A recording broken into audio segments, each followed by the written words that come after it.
మనిషిని అనుసరించేది బాధ్యతలను మరియు లోకంలో తన ధర్మాన్ని కాపాడు. శక్తిని పూజిస్తే విజయం ఖాయం. శ్రీకృష్ణుడు ధర్మాన్ని రక్షించే వారినే ధర్మం రక్షిస్తుంది. శ్రీరామ అందుకే మనల్ని రక్షించుకోవడం మన కర్తవ్యం. ప్రాచైతంలో సంస్కృతిని నుండి హిందూ ధర్మాన్ని నిలబెట్టగలిగే పార్టీకి ఓటు వేయండి. తమిళనాడులో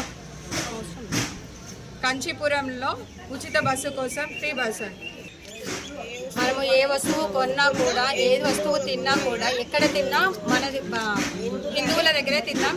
అందరం హిందువులమే కలిసి ఉన్నాం అన్నది. మీ పేరు? మహేష్. మీ పేరు? మీదే ఊరు? హైదరాబాద్. ఎక్కడ? రంగారెడ్డి డిస్ట్రిక్ట్. ఏ స్టేటు? తెలంగాణ. మీరు ఎప్పుడు వచ్చారు? డేట్ చెప్పండి. ఇవాళ 19వ తారీఖు. డేట్ 18వ తారీఖు నైట్ వచ్చాం. 18వ ఏ నెల? 6వ నెల. అది చెప్పండి, క్లారిటీ చెప్పండి. 6వ నెల 18వ తారీఖు నైట్ వచ్చారు. సో ఎంతమంది వచ్చారు మొత్తం? మీరు 12 మంది. మొత్తం 12. అందులో లేడీస్ ఎంతమంది ఉన్నారు? Estimate 6 members. సో ఇప్పుడు లేడీస్ సేఫ్టీ ఎలా ఉంది మన దాంట్లో? చాలా మంచిది. మన సత్యనపల్లి ఏమైనా అశోకం ఎదురైందా? ఏ స్టేట్ అన్నారన్న? తెలంగాణ. సేఫ్టీ పర్పస్ ఎలా ఉంది లేడీస్కి? ఓకే. ఫుడ్ కానీ ఎట్లా ఏమైనా అసౌకర్యం కానీ ఇబ్బంది కానీ కలిగిందా? అమ్మ ఆడవాళ్ళ సేఫ్టీ పరంగా ఎలా ఉంది? ఏమైనా ఇబ్బంది పడ్డారా?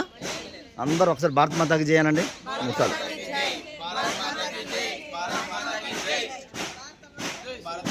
జై శ్రీరామ్.